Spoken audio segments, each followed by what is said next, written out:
guys. I'm coming to you with another struggle recipe for this coronavirus shut-in, so you don't be wasting your money going to eat out, order in, not eat out, but take out and delivery all the time.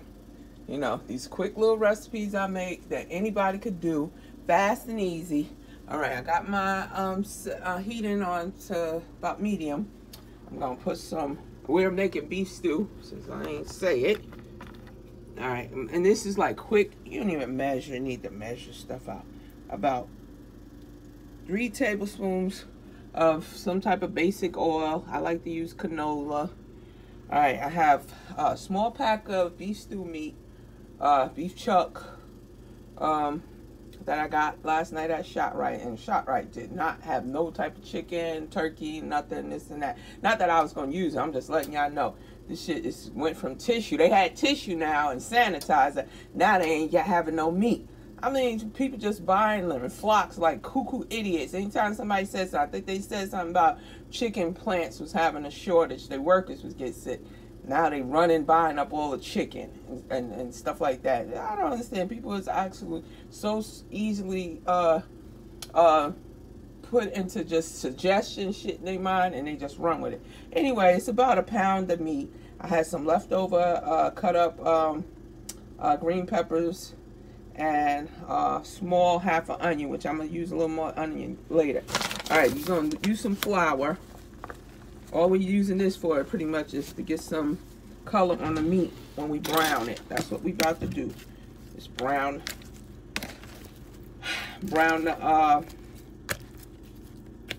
the stewing meat, so you can get some good color on it. And I put 1 pack of Sazon on it last night, so I've had this in the fridge since last night. Trying to let the onions help break down this meat. All right, so I'm just gonna pull the meat out and put this in the pan. Ooh, hot. I need to turn that down a pinch.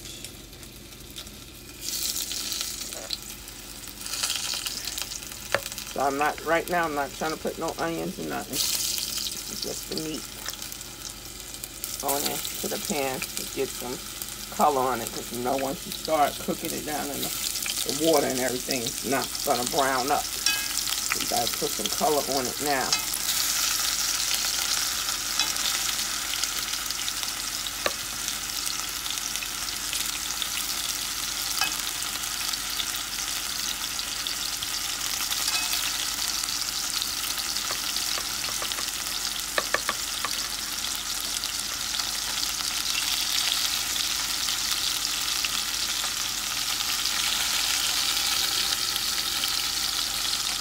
Turn the temperature back up because I'm trying to do all this in one batch. I got me a load of laundry in the laundry downstairs. Why my damn window's leaking again? Yeah, a little bit of a storm path yesterday. I was just about through with this damn apartment. As soon as this property manager lady comes. And yes, I'm overcrowding the pan. I normally wouldn't put this much meat in there, but I don't feel like doing batches. Once you turn the temperature up enough that it doesn't steam, it's actually going to brown the meat. I put it up to 7 now. Should be all right.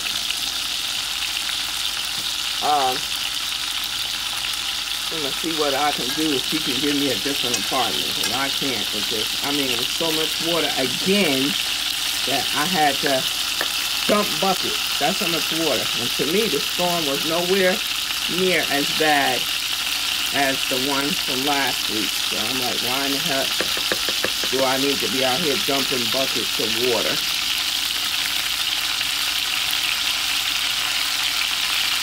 I was so upset. I was like, I can't keep on doing this. I really can't.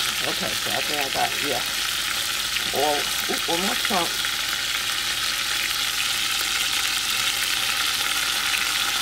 Like I said, I turned the heat up on this. I went to like 7, medium high, because it's a full pan. I don't want it to steam. I want it to brown. I need a higher up flame. Go ahead and get some color on it. The meat, so I can go ahead and get it get the meat already simmering before I go back downstairs to get the laundry and put it in the dryer. You can take your time. You got to put a little more extra flour on it to coat it a little bit better, and get it in batches. If I had a bigger frying pan, which I don't, it's just me. I keep telling you, it's just me. I don't have all the like pans and stuff that I used to. Big frying pans and stuff. So this thing right here gonna have to do. Then we'll brown up this meat real fast. And this should take about 5 or 6 minutes, not trying to cook the meat. Only thing you try to do is get some brown coloring on the outside of the meat. Let me see if I can show you one piece. Yeah, you see how that got color? Now you don't have to worry about once you put it into the, when you start cooking it. Ooh, that's dark. You don't have to worry that it's not going to have a color.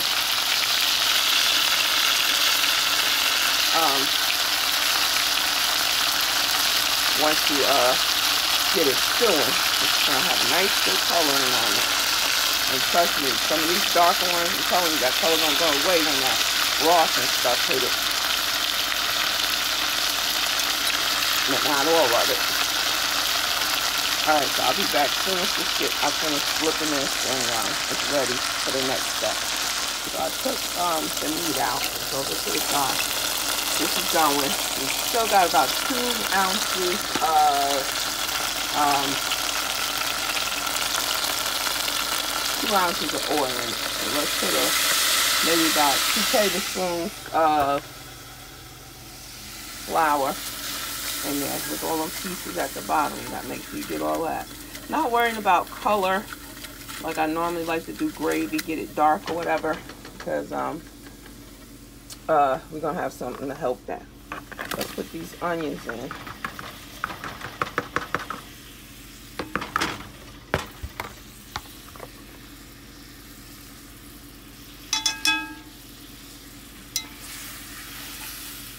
I got a wooden spoon. That's going to be better to put up these pieces at the bottom. Ooh, they look kind of messy over here. All right, so.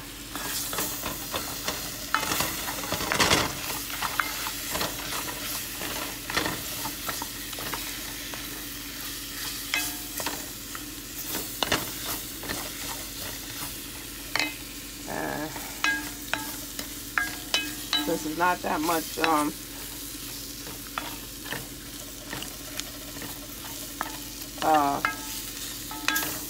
pieces I got.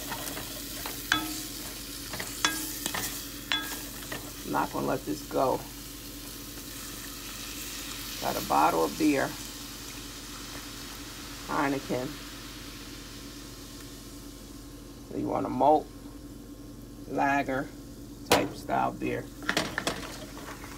Now, just move this around to get all that darkness off the bottom of the pan. It's probably going to take a minute to let it loosen.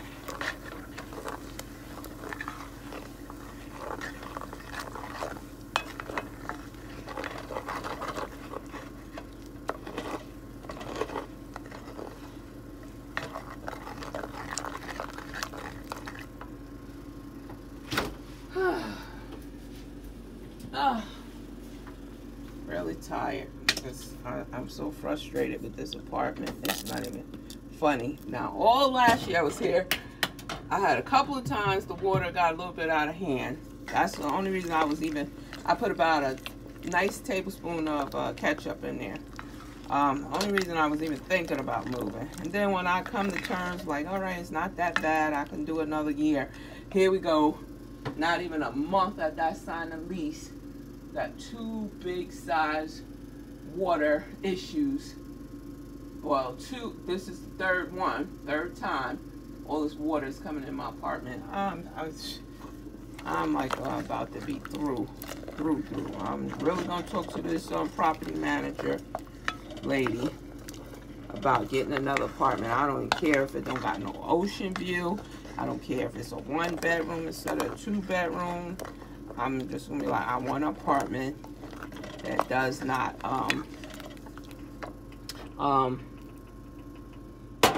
have no water issues like this, because I'm tired of this shit.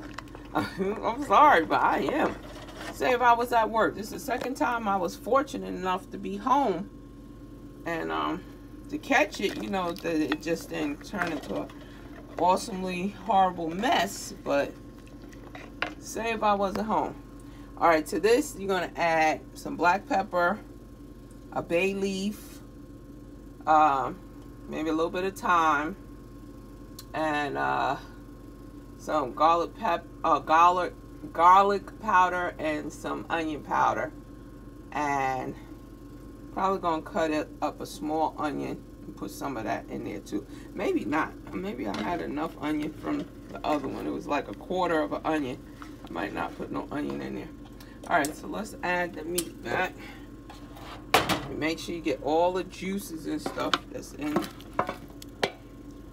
This is flavor. Don't throw that away. Be like, oh, that's good right there, ladies and gents. That's good. Don't throw that away. I do also have a brown gravy just in case I need to thicken it up, and I got some more. I got some chicken stock. I didn't have no beef stock, so I got chicken stock just in case I need to cover it, which it look like I need a little bit of coverage. So I'm gonna pour some of this chicken stock in because I want to cover the meat completely. It's just some old chicken broth that I had in a can. Chicken, see?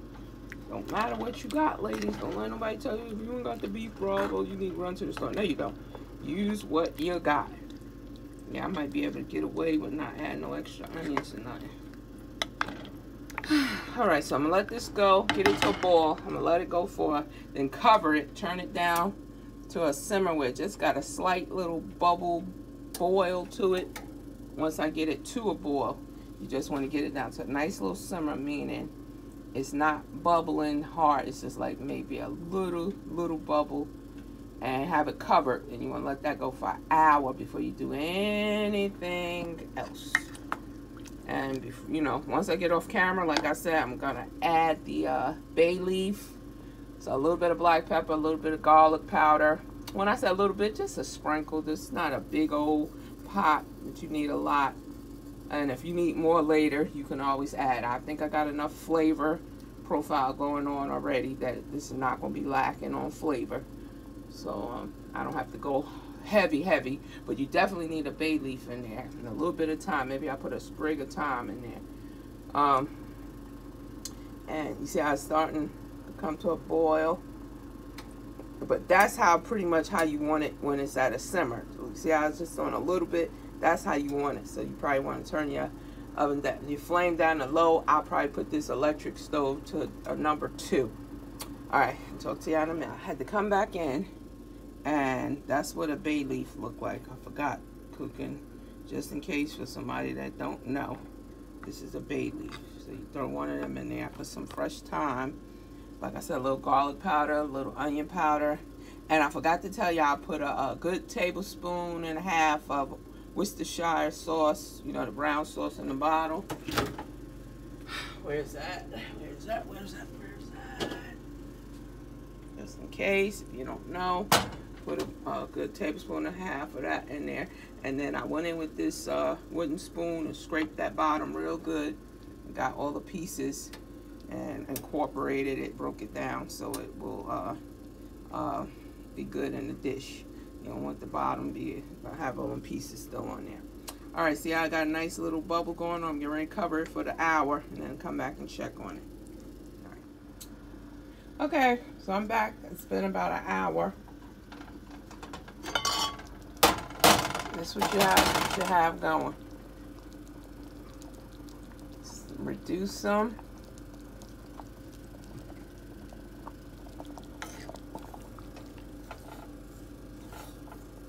Move it around, nothing sticking at the bottom.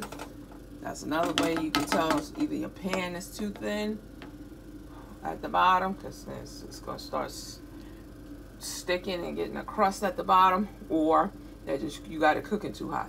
So I had a bag of carrots. This is what, large size, medium. I chopped up 2. I like carrots, so maybe you only want to put 1 carrot in there, but I like carrots, especially when they get nice and soft and sweet. So put that in there after an hour, and try not to cut your carrots too big, because you don't want to be forever trying to let them cook down. And try to make sure they all even sizes so they'll cook at the same rate. So we're going to put the top back on it and cook it for another hour. Okay, so we're checking back in on our beef stew. Got a good boil. Not boil, but simmer. I got 2 cut up medium-sized bacon potatoes.